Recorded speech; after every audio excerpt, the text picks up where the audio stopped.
वृत्तीय गति में त्वरण की दिशा होती है। देख लो, यहीं से पढ़ना था ना, यहीं से था ना, हेलो हेलो, यहीं से था। समान वृत्तीय गति में त्वरण की दिशा देखो चला।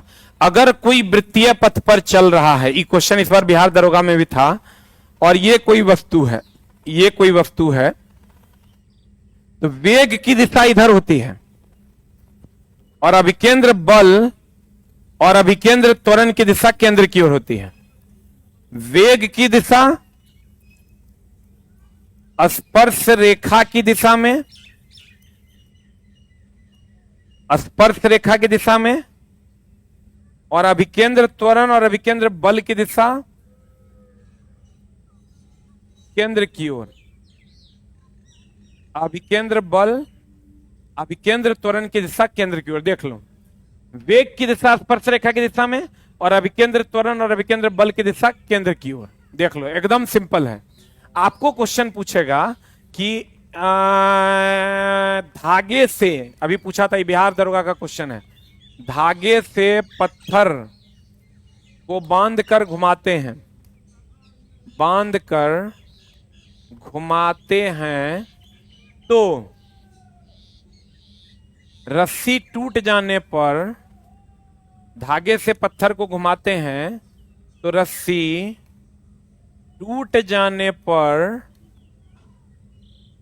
वेग की दिशा या पत्थर की दिशा, पत्थर की दिशा, एक ऑप्शन रहेगा तुम्हारा अंदर की ओर और दूसरा ऑप्शन रहेगा स्पर्श रेखा की ओर। बिहार दरोगा 2023 का क्वेश्चन है ये, बताओ जल्दी से किधर की ओर रहेगा? What is the answer? एकदम सीधी बात, नो बकवास, सिर्फ पढ़ाई में हम और हमारी टीम आपका स्वागत करती है। एक लड़का लिख रहा है, हाँ पूछा था, धागे से पत्थर को बांधकर, हम चला झूठ थोड़े बोलेंगे, घुमाते हैं तो रस्सी टूट जाने पर पत्थर की दिशा, पत्थर की दिशा क्या होगी? स्पर्श रेखा की दिशा में या अंदर की ओर? जल्दी बता, स्पर्श रेखा की दिशा में या अंदर की ओर क्या होगी? जल्दी बता, स्पर्श रेखा की दिशा में या अंदर की ओर? What is the answer? स्पर्श रेखा की दिशा में या अंदर की ओर? What is the answer? Answer हो जाएगा दोस्त मेरे स्पर्श रेखा। ये वेग की दिशा हो गई स्पर्श रेखा की दिशा में, वेग की दिशा हो जाएगी दोस्त मेरे स्पर्श रेखा की दिशा में, वेग की दिशा हो जाएगी स्पर्श रेखा की दिशा में। अगला अगला अगला अगले में चलते हैं। अब यहां आंसर बताओ जल्दी से क्या हो जाएगा? यहां पर आंसर क्या हो जाएगा? समान वृत्तीय गति में त्वरण की दिशा होती है, समान वृत्तीय गति में त्वरण की दिशा होती है किधर की ओर? केंद्र की ओर। समान वृत्तीय गति में त्वरण की दिशा होती है दोस्त मेरे किधर की ओर? केंद्र की ओर। कितना है? 201, 202, 201, 202। अब देखो 202 का क्या मामला है दोस्त मेरे? 202 का क्या मामला है? 202 क्या कहता है? एकदम आराम से चला, 72 किलोमीटर पर आवर के समतुल्य गति क्या होगा? ये तो बता ही दिए थे। 72 गुना 5/18 कर देंगे, 18 चौका 72, 20 मीटर पर second is the right answer. अगले की ओर चलते हैं, आप लोग बना भी दिए होंगे। 203, 203, 203 हो गया, 203 हो गया। 203 क्या कहता है? देखो 203 कहता है दोस्त मेरे कि यदि यदि यदि यदि यदि किसी वस्तु का विस्थापन d समानुपाती t स्क्वायर हो तो उसका त्वरण क्या होगा? एक समान होगा, पीछे ही बता दिए। s बराबर बताए थे ut plus half A T square. एकदम सीधी बात, नो बकवास, कोई नौटंकी नहीं, सिर्फ पढ़ाई। s बराबर ut plus half A T square, u का मान 0 होगा तो s बराबर हो जाएगा half A T square. Half और a कांस्टेंट है तो s समानुपाती हो जाएगा टी स्क्वायर। s समानुपाती, यहाँ s मान लो इसको, तो s समानुपाती हो जाएगा टी स्क्वायर। लेकिन ये कब होगा? जब त्वरण का मान नियत होगा। जब त्वरण का मान नियत होगा तो s समानुपाती हो जाएगा टी स्क्वायर के। जब त्वरण का मान क्या रहेगा? नियत होगा।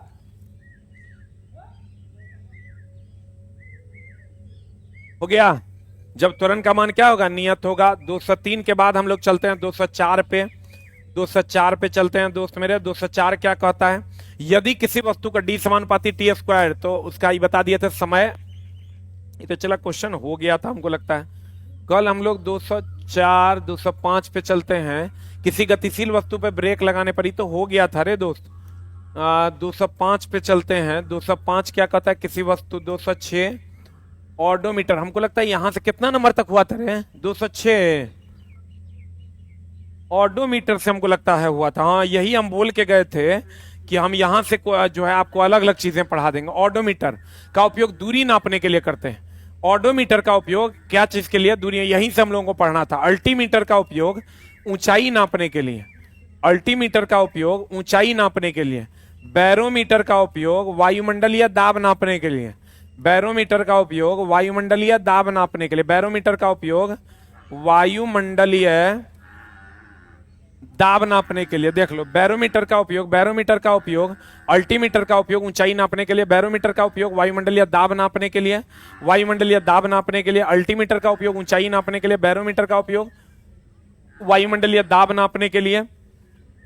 मैनोमीटर का उपयोग द्रव का दाब नापने के लिए। मैनोमीटर का उपयोग द्रव का दाब नापने के लिए। मैनोमीटर का उपयोग क्या नापने के लिए दोस्त मेरे, द्रव का दाब नापने के लिए। मैनोमीटर का उपयोग द्रव का दाब नापने के लिए। जल्दी से लिख सर, आपका शर्ट हमारे शर्ट से मैच आ रही तरीके। देखो, अल्टीमीटर ऊंचाई नापने के लिए। बैरोमीटर वायुमंडलीय दाब नापने के लिए। मैनोमीटर द्रव का दाब नापने के लिए। मैनोमीटर द्रव का दाब नापने के लिए। ई क्वेश्चन चला पूछता है बैरोमीटर से अगर एकाएक गिरा तो आंधी आ जाएगी। एकाएक गिरा तो आंधी। धीरे धीरे गिरा अगर गिरा, धीरे धीरे गिरा तो बारिश हो जाएगी।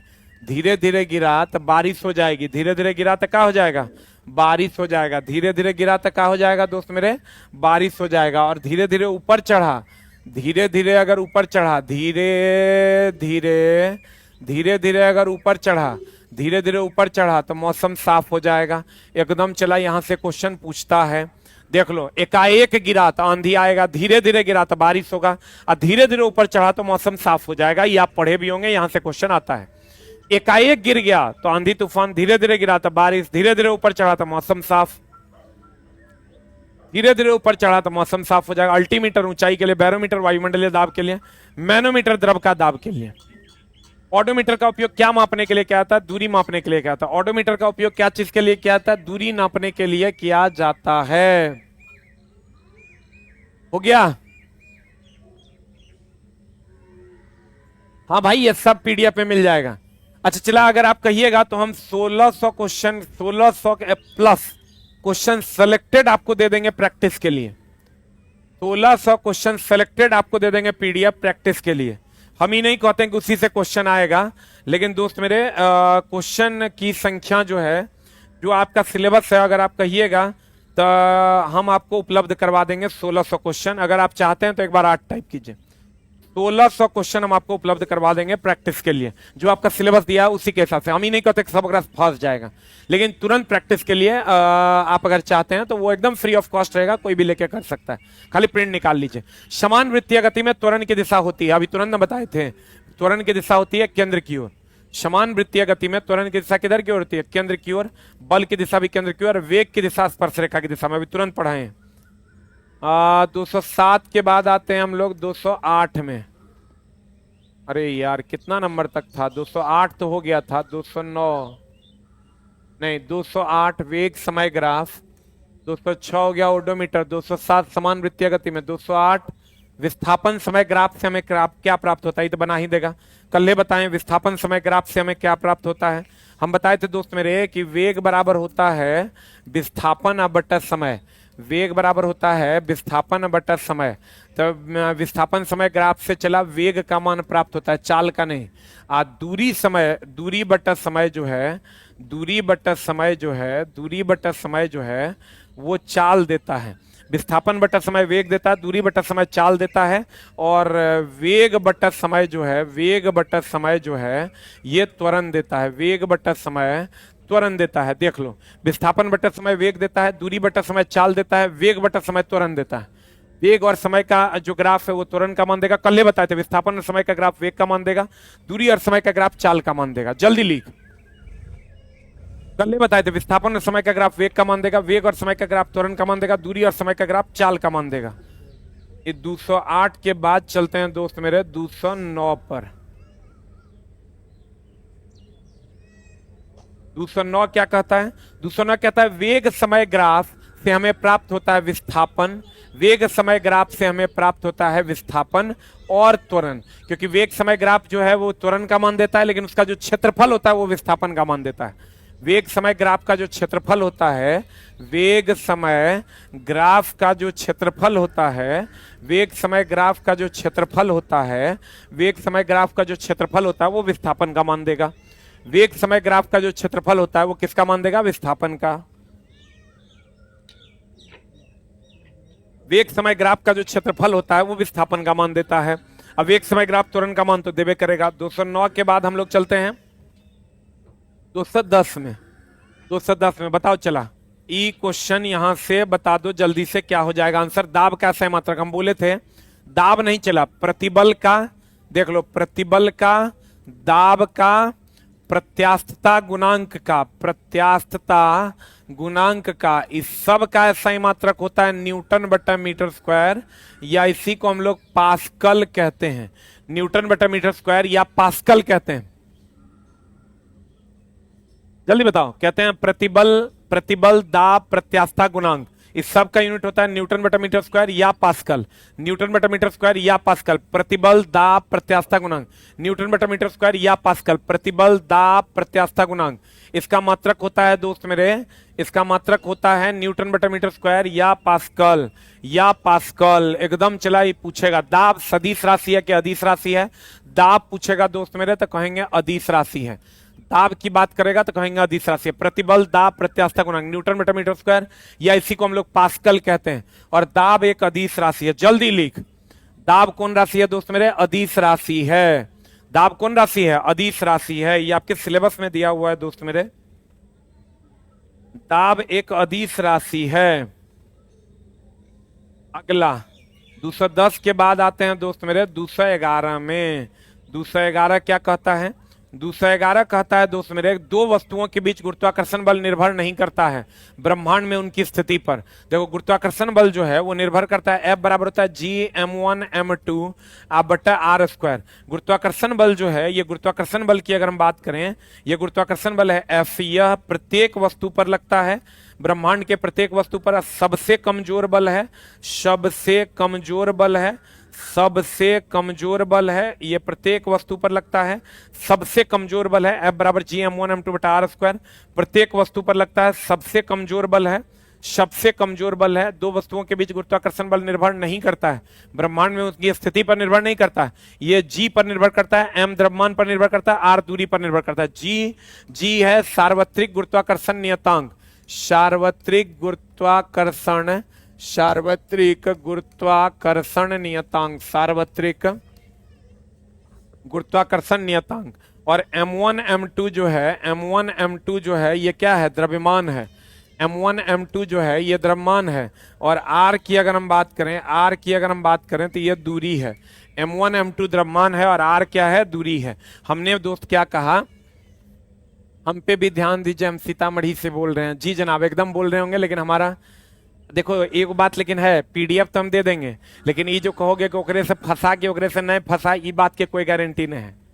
ये बिहार पुलिस है दोस्त मेरे, हम पीडीएफ तुमको दे देंगे। हम 1600 का पीडीएफ बना दिए, जो तुम्हारा सिलेबस है उसके हिसाब से 1600 क्वेश्चन का पीडीएफ बना दिए हैं। लेकिन दोस्त मेरे अभी ये जो कहोगे कि एकरा से फंसेगा कि नहीं फंसेगा, 1600 क्वेश्चन पढ़ने से कोई बिहार पुलिस नहीं बन सकता है। क्वेश्चन फंसेगा कि नहीं फंसेगा ये तो बोर्ड पर डिपेंड करेगा दोस्त मेरे। अगर बोर्ड जो सिलेबस दिया है हम उसी का क्वेश्चन बना दिए, नहीं फंसेगा तो हम की करेंगे?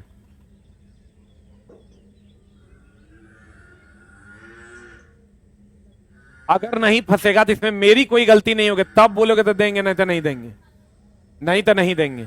अब देख लो चला, अगर तुम ये साफे ही कभी तुम पढ़वे नहीं किया, साफे नहीं समझ में आएगा। और अगर चला जो सिलेबस दिया है उससे पूछा तो फंस जाएगा, नहीं पूछा तो नहीं पूछे फंसेगा। इसमें हम क्या कर सकते हैं दोस्त मेरे? बिहार पुलिस है, थोड़ा सा मुश्किल तो है, इसलिए दोस्त मेरे आप पढ़ाई कीजिए। हम अपने हिसाब से जो सही है वो कर रहे हैं और कोशिश कर रहे हैं कि आपको क्वेश्चन तक पहुंचाएं। दो वस्तुओं के बीच गुरुत्वाकर्षण बल निर्भर नहीं करता है ब्रह्मांड में उनकी स्थिति पर। एफ प्रत्येक और हर एक वस्तु पर लगने वाला बल है गुरुत्वाकर्षण बल, सबसे कमजोर बल है गुरुत्वाकर्षण बल। और जी सार्वत्रिक गुरुत्वाकर्षण नियतांक है। जी का वैल्यू होता है 6.67 इंटू 10 टू द पावर -11। जी का वैल्यू होता है 6.67 इंटू 10 टू द पावर -11। जी का वैल्यू होता है 6.67 इंटू 10 टू द पावर -11। अगला 211 के बाद चलते हैं हम लोग 212 पे। 211 के बाद चलते हैं दोस्त मेरे 212 पे। मुक्त रूप से गिर रही किसी वस्तु की, देखो अगर कोई वस्तु ऊपर से नीचे गिर रहा है या नीचे से ऊपर जा रहा है तो इस चीज का ध्यान रखिएगा, नीचे से ऊपर जाएगा अंतिम वेग 0, ऊपर से नीचे आएगा प्रारंभिक वेग 0। दोनों स्थिति में ऊपर से नीचे या नीचे से ऊपर में त्वरण, गुरुत्वीय त्वरण, कुल ऊर्जा, गुरुत्वीय त्वरण और कुल ऊर्जा नियत रहेगा। गुरुत्वीय त्वरण और कुल ऊर्जा नियत रहेगा। नीचे से ऊपर या ऊपर से नीचे फेंकने पर त्वरण और कुल ऊर्जा का मान नियत रहेगा। नीचे से ऊपर या ऊपर से नीचे फेंकने पर त्वरण या कुल ऊर्जा का मान नियत रहेगा। त्वरण या कुल ऊर्जा का मान नियत रहेगा। देख लो चला, कहते हैं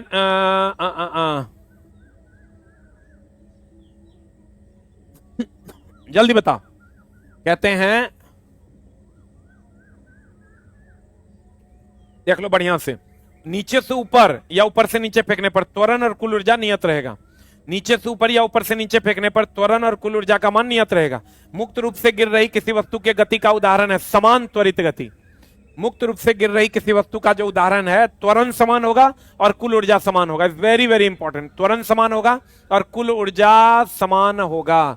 त्वरण समान होगा, कुल ऊर्जा समान होगा। जल्दी लिख। और ऊपर से नीचे गिराओगे प्रारंभिक वेग 0, नीचे से ऊपर गिराओगे फेंकोगे अंतिम वेग 0। ये पूछे ना पूछे, ये दोनों पूछेगा कि नीचे से ऊपर, ऊपर से नीचे फेंकने पर त्वरण का मान और कुल ऊर्जा नियत रहे। कुल ऊर्जा तो ऐसे भी हमेशा नियत रहता है। कुल ऊर्जा कहते हैं ऊर्जा, कुल ऊर्जा क्या कहते हैं? कुल ऊर्जा किसको कहते हैं दोस्त मेरे? कुल ऊर्जा की अगर हम बात करें तो ऊर्जा ना तो उत्पन्न की जा सकती है ना ही नष्ट की जा सकती है। इसे एक रूप से दूसरे रूप में बदला जा सकता है। ऊर्जा ना तो उत्पन्न की जा सकती है ना ही नष्ट की जा सकती है, इसे एक रूप से दूसरे रूप में बदला जा सकता है। यही ऊर्जा संरक्षण का सिद्धांत है। यही ऊर्जा संरक्षण का सिद्धांत है। अब देखो क्या कह रहे हैं, कहते हैं, क्या कहते हैं दोस्त मेरे, क्या कहते हैं, गौर फरमाइएगा। कहते हैं गुरुत्वाकर्षण नियतांक का मात्रक होता है न्यूटन मीटर स्क्वायर बटा केजी स्क्वायर। देखो फॉर्मूला होता है F बराबर G m1 m2। इतना छोड़ो चला, एकदम सीधा बात, अभी एग्जाम का टाइम है, इतना नहीं याद करना। G बराबर 6.67 into 10 to the power -11 newton metre square बटा केजी स्क्वायर। ये फॉर्मूला याद रखो। G का जो मान होता है 6.67 into 10 to power -11 newton metre square बटा केजी स्क्वायर होता है। जल्दी देख लो, एकदम चला हम दे देंगे, लेकिन एक बात पहले क्लियर कर लो। कहते हैं जी का मान 6.67 10 to power -11 newton metre square बटा केजी स्क्वायर। गुरुत्वाकर्षण नियतांक का मात्रक होता है न्यूटन मीटर स्क्वायर बटा KG square. Newton metre square बटा KG square. 6.67 10 to power -11 newton metre square बटा केजी स्क्वायर। अगला 213 के बाद आ जाओ 214 में। 213 के बाद आ जाओ दोस्त मेरे 214 में। किसी व्यक्ति का द्रव्यमान 60 किलोग्राम है, उसका द्रव्यमान चंद्रमा पर क्या होगा? 60 किलोग्राम होगा। ये देख लो चला, ये कहते हैं यहां पर किसी भी व्यक्ति का पृथ्वी पर जो होता है वो होता है जी, और चंद्रमा पर जो जाइएगा तो वहां होता है G/6। G/6 ये चंद्रमा पर G/6। और अगर किसी वस्तु का भार पृथ्वी पर mg है तो चंद्रमा पर W बराबर mg/6 हो जाएगा। देख लो mg/6 हो जाएगा। अगर यहां पर पृथ्वी पर g है तो यहां g/6 होगा, और यहां अगर mg है तो यहां mg/6 होगा। अब देख लो दोस्त मेरे, द्रव्यमान कहीं नहीं बदलता है। द्रव्यमान और भार में अगर हम अंतर कर दें, द्रव्यमान और भार में अगर हम अंतर कर दें दोस्त मेरे, द्रव्यमान और भार में अगर हम अंतर कर दें, द्रव्यमान ई दोस्त मेरे होता है भार। द्रव्यमान की अगर हम बात करें, ये कहीं नहीं बदलता, कहीं नहीं बदलता है, कहीं नहीं बदलता, पूरे ब्रह्मांड में समान रहता है। ये बदलता है क्यों बदलता है? क्योंकि W बराबर होता है mg, g का मान बदलता है इसलिए W बदलता है। ये द्रव्यमान एक अदिश राशि है, अब भार एक सदिश राशि है। द्रव्यमान की अगर हम बात करें, द्रव्यमान की एक अदिश राशि है और भार एक सदिश राशि है। द्रव्यमान का सही मात्रक होता है केजी, भार का सही मात्रक होता है न्यूटन। यहां से चला लिख लो। अब देखो, किसी व्यक्ति का द्रव्यमान अगर 60 किलोग्राम है तो कहीं लेके चल जाओगे तो 60 किलोग्राम होगा। अगर किसी वस्तु का द्रव्यमान 60 किलोग्राम है, कहां पर? पृथ्वी के सतह पर, तो कहीं ले जाओगे तो 60 किलोग्राम रहेगा। भार में, द्रव्यमान में कोई परिवर्तन नहीं होगा। द्रव्यमान में कोई परिवर्तन नहीं होगा। द्रव्यमान में कोई परिवर्तन नहीं होगा। तो बताओ, अगर किसी व्यक्ति, लेकिन अगर बताओ, हम एक क्वेश्चन देते हैं, पहले इसको लिख लो फिर बतिया लेते हैं। देखो, अगर यहां द्रव्यमान का मान 60 केजी हुआ तो यहां भी द्रव्यमान का मान 60 केजी होगा।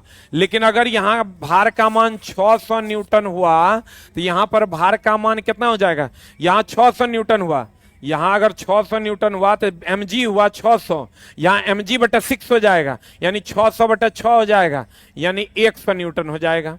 यहां 600 न्यूटन होगा, यहां कितना न्यूटन हो जाएगा? 100 न्यूटन हो जाएगा। यहां दोस्त मेरे अगर 600 न्यूटन होगा तो यहां कितना न्यूटन हो जाएगा? 100 न्यूटन हो जाएगा। बढ़िया से देख लो, द्रव्यमान यहां 60 केजी, यहां भी 60 केजी, यहां लेकिन भार अगर 600 न्यूटन होगा तो यहां 600 और यहां 600 बटा 6 यानी 100 न्यूटन हो जाएगा। द्रव्यमान और भार में क्या अंतर है? कहीं नहीं बदलता, बदलता है। ये अदिश राशि है, ये सदिश राशि है। ये केजी इसका मात्रक है, यहां इसका मात्रक न्यूटन है, यहां इसका मात्रक क्या है? न्यूटन है। एनसीईआरटी से नहीं है चला, जो तुम्हारा सिलेबस है उससे किए हैं 1600 क्वेश्चन क्रिएट। लेकिन हाँ, देंगे तभी जब तू ही नहीं खोजेगा कि एकरा से लड़ा कि नहीं लड़ा सब क्वेश्चन। ये बिहार पुलिस से चला, रेलवे नहीं है कि हम कह देंगे है यही पूछ देगा। बिहार पुलिस का कोई सिलेबस का माई बाप नहीं रहता है, कभी हेने भाग जाता है, कभी होने भाग जाता है, यही सिलेबस देके हूँ पूछ देता है। इस बार जो सिलेबस दिया है, पहली बार तो जो सिलेबस दिया है हम उसका पीडीएफ का 1600 क्वेश्चन उसी टॉपिक का बना दिए हैं। आप पढ़ के जाइए। पूछ दिया तो अच्छी बात है, नहीं पूछा तो हम क्या कर सकते हैं दोस्त मेरे, हम तो भगवान है नहीं। और अगर कोई टीचर कहता है कि हम जो दिए, हाँ पूरा थ्योरी पढ़ाएंगे, 100% क्वेश्चन रहेगा, सेलेक्टेड देंगे, ओकर कोई माई बाप नहीं है कि क्या पूछेगा। अगर कोई कह रहा है कि 1000 क्वेश्चन देके 100 लड़ा देंगे तो पूरा बेवकूफ बना रहा है, और हम काम चला करते नहीं है। एकदम सिंपल सा बात। बताओ जल्दी से, लिख लिया? द्रव्यमान एक अदिश राशि है, भार एक सदिश राशि है। द्रव्यमान का सही मात्रक केजी होता है, भार का सही मात्रक न्यूटन होता है। 214 के बाद हम लोग चलते हैं 215 में।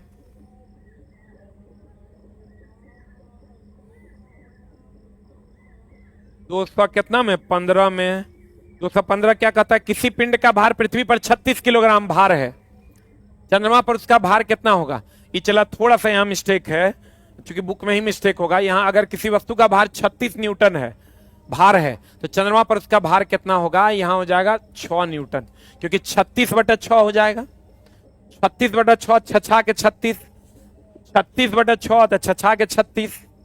बोलो, अगला प्रश्न पर चलते हैं। अगला प्रश्न कहता है 216 नंबर। अगला प्रश्न कहता है दोस्त मेरे 216 नंबर पर चलते हैं। 216 नंबर क्या कहता है? 216 नंबर कहता है भारे और द्रव्यमान का है। किसी वस्तु का द्रव्यमान 10 किलोग्राम है तो पृथ्वी पर उसका भार क्या होगा? देखो, पृथ्वी पर किसी वस्तु का भार जो होता है W बराबर mg होता है।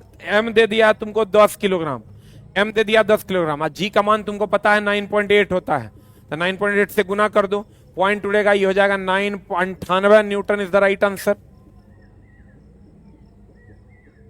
98 Newton is the right answer. W बराबर होता है mg, 10 गुना 9.8, और 9.8 पॉइंट उड़ाओगे तो भाग दे दोगे तो 98 Newton is the right answer. 98 Newton is the right answer. क्या यही चंद्रमा पर होगा? तो चंद्रमा पर होता है W बराबर mg बटा 6, तो यहाँ m का मान m रखेंगे 10 किलोग्राम, g का मान 9.8, भागा देना होगा 6 से, आंसर हो गया। 216 के बाद चलते हैं दोस्त मेरे 217 पर।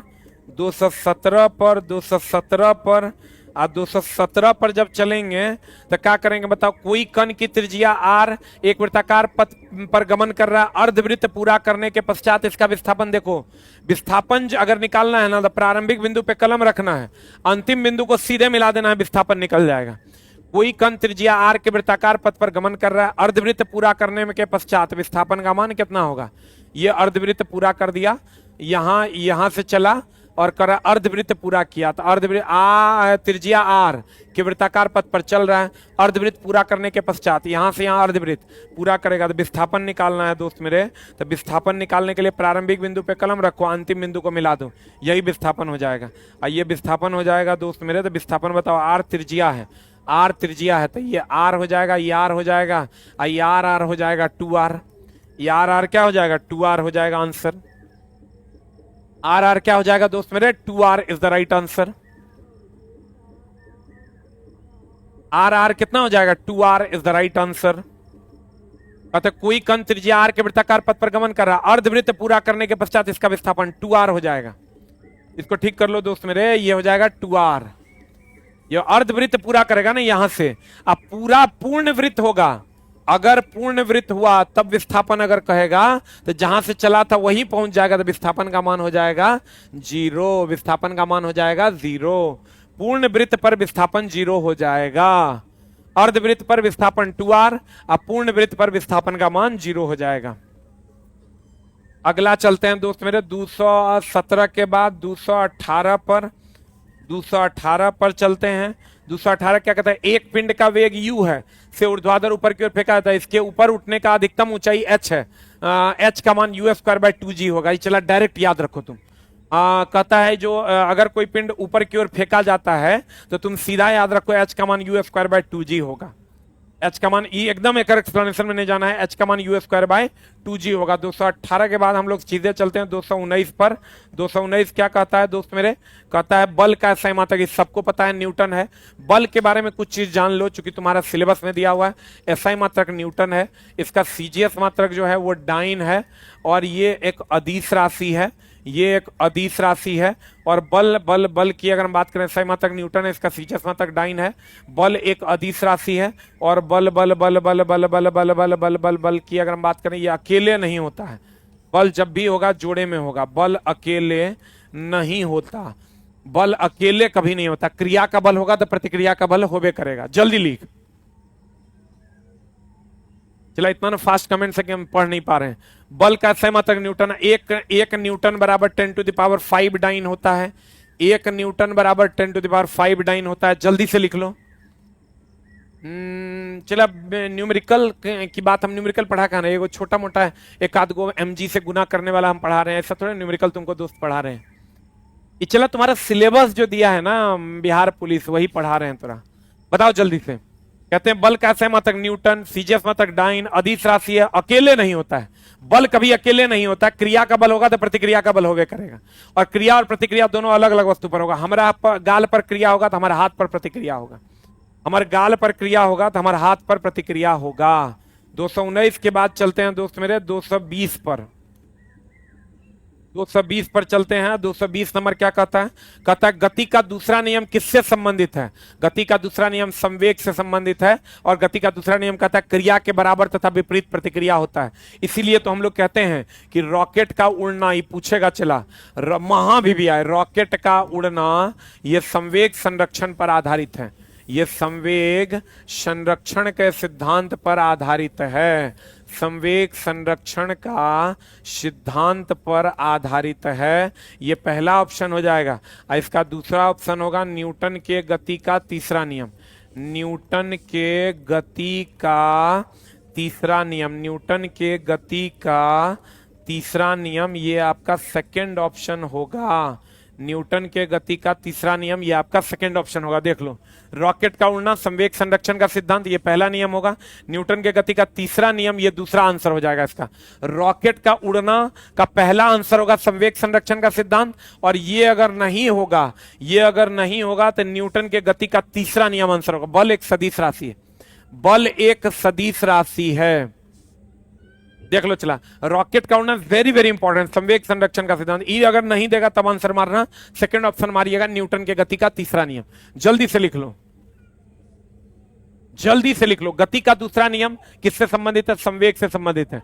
गति का दूसरा नियम, संवेग के बारे में भी जान लीजिए दोस्त मेरे। संवेग एक सदिश राशि है और संवेग का मात्रक होता है केजी मीटर पर सेकंड या न्यूटन सेकंड। संवेग और आवेग का मात्रक और विमा समान होता है। संवेग का और आवेग का दोनों का मात्रक और विमा समान होता है। जल्दी से लिख लो। संवेग के बारे में एक लाइन और जान लो। संवेग गति की मात्रा को बताता है। संवेग के बारे में अगर हम बात करें, यह गति की मात्रा को बताता है। गति की मात्रा को बताता, गति की मात्रा को बताता। संवेग की अगर हम बात करें, यह गति की मात्रा को बताता है।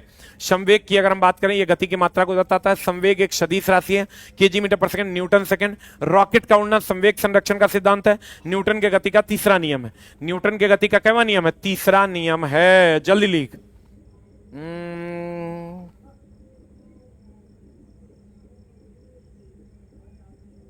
जल्दी लिख।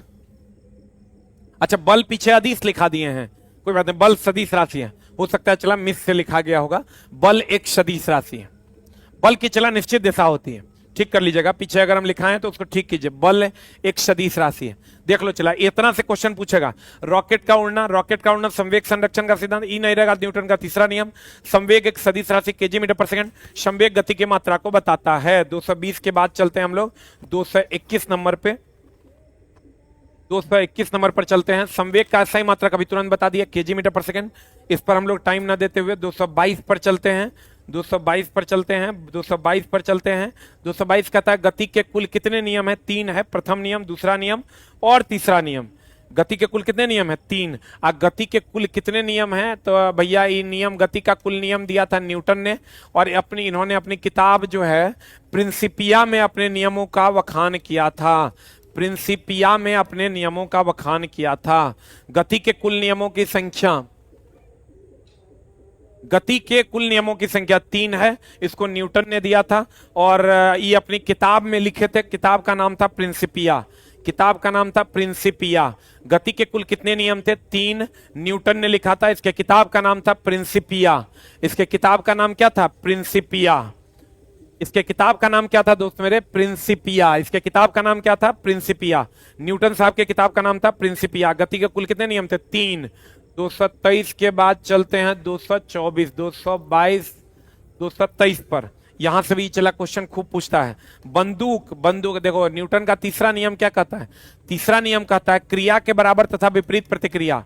क्रिया के बराबर तथा विपरीत प्रतिक्रिया। क्रिया के बराबर तथा विपरीत प्रतिक्रिया। क्रिया के बराबर तथा विपरीत प्रतिक्रिया।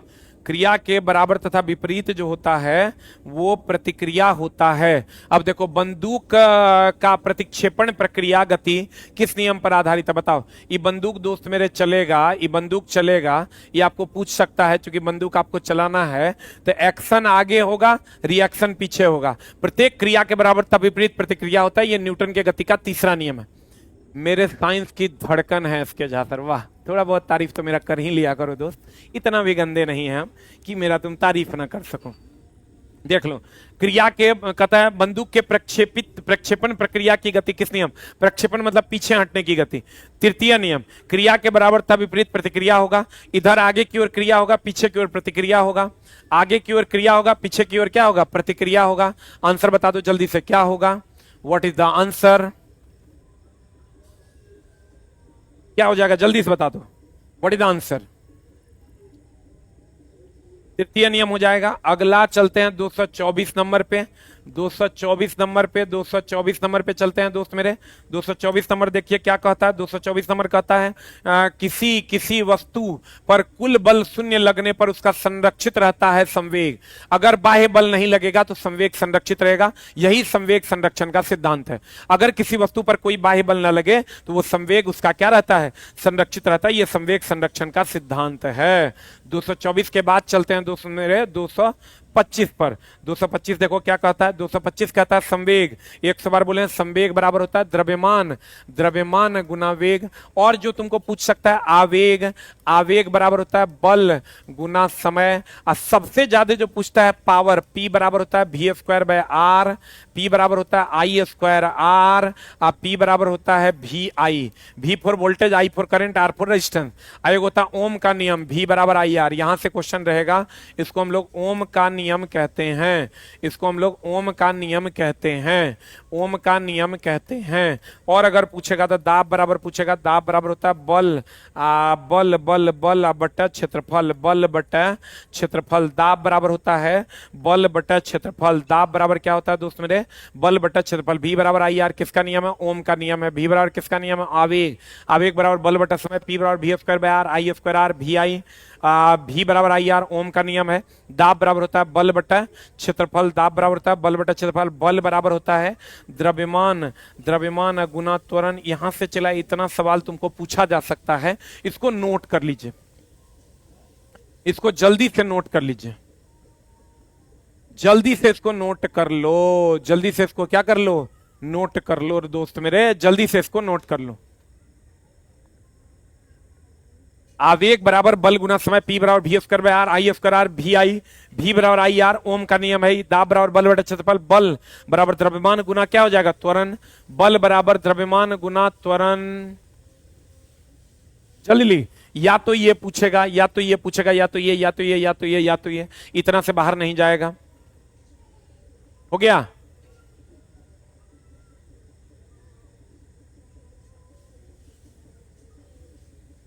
क्या बोल रहा है, कुछ चलवा बोल रहा है, देखो कितना बढ़िया कमेंट्स कर रहा है। कहता है सर गए थे एग्जाम देने हरियाणा, एक आदमी पूछ रहा था कि बिहार में कुछ है, मैंने बोला इसके झा सर का नाम सुना है, वो हमारे बिहार के हैं रहने वाले, तो तुरंत चुप हो गया। अरे दोस्त मेरे, बिहार में बहुत सारे अच्छे अच्छे शिक्षक हैं, बहुत सारी अच्छी अच्छी चीजें हैं, क्या बात करते हैं दोस्त मेरे। हमारा बिहार गौरवशाली बिहार है, बस हम लोग अपनी चीजों को बढ़ा नहीं पा रहे हैं। बताइए जल्दी से, आवेग बराबर बल गुना समय, P बराबर v² r, I² r, VI।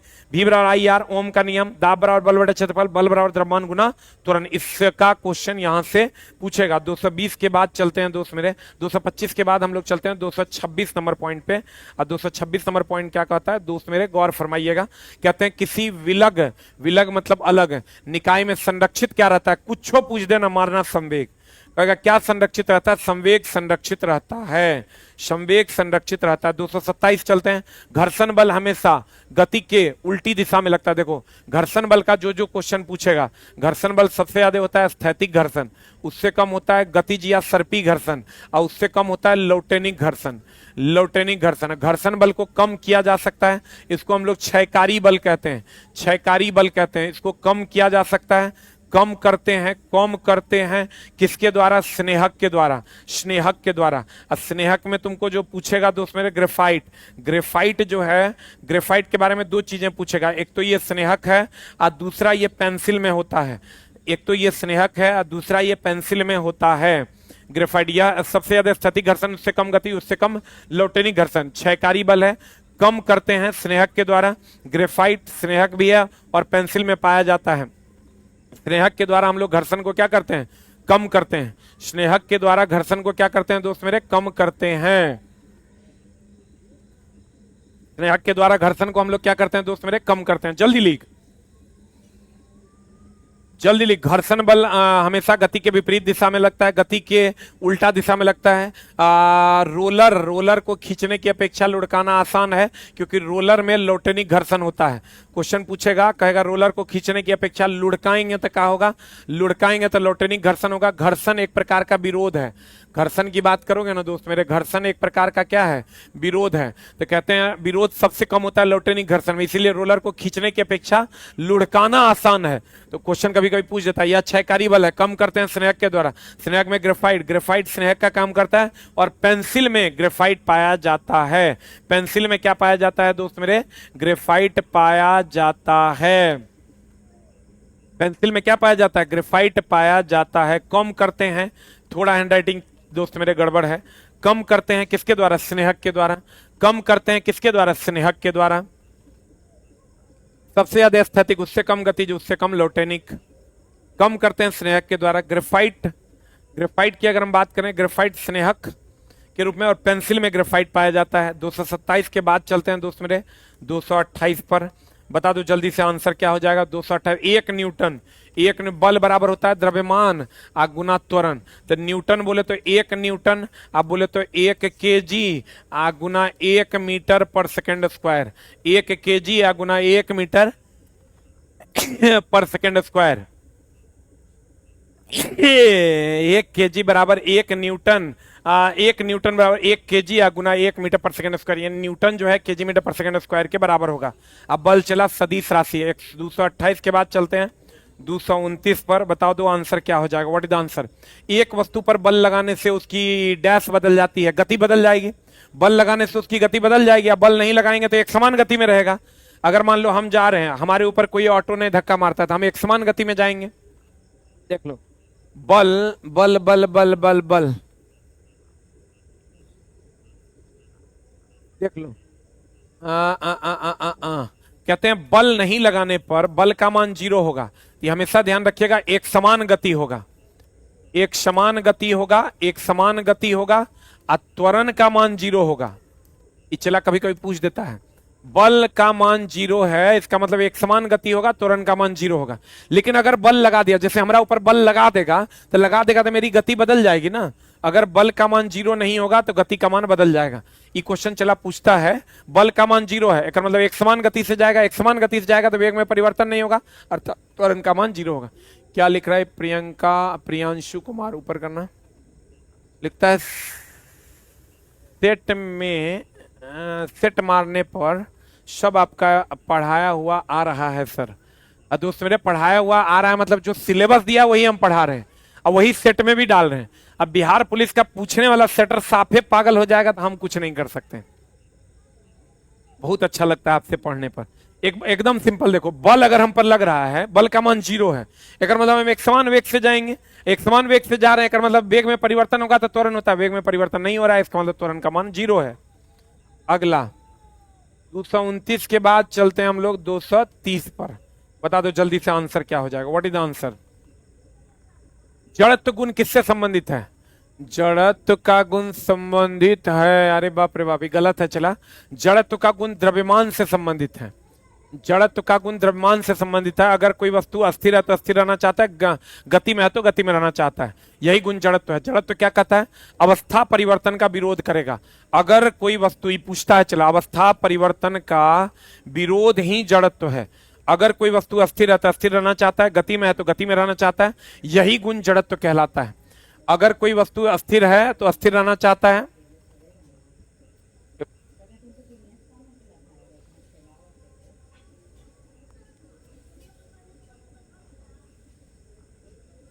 बताओ जल्दी से क्या कहता है? जड़त्व अवस्था परिवर्तन का विरोध। जैसे हम अगर खड़े हैं तो खड़े रहना चाहता है, आप दौड़ रहे हैं दौड़ते रहना चाहते हैं, यही गुण जड़त्व कहलाता है। एकदम याद रखिएगा। चला, पूछता है, अगर कहते हैं अवस्था परिवर्तन का विरोध जड़त्व कहलाता है, अवस्था परिवर्तन का विरोध जो है ये जड़त्व कहलाता है। अवस्था, जड़त्व का गुण किससे संबंधित है? द्रव्यमान से संबंधित है। अवस्था परिवर्तन का विरोध जड़त्व कहलाता है। अवस्था परिवर्तन का विरोध जड़त्व कहलाता है।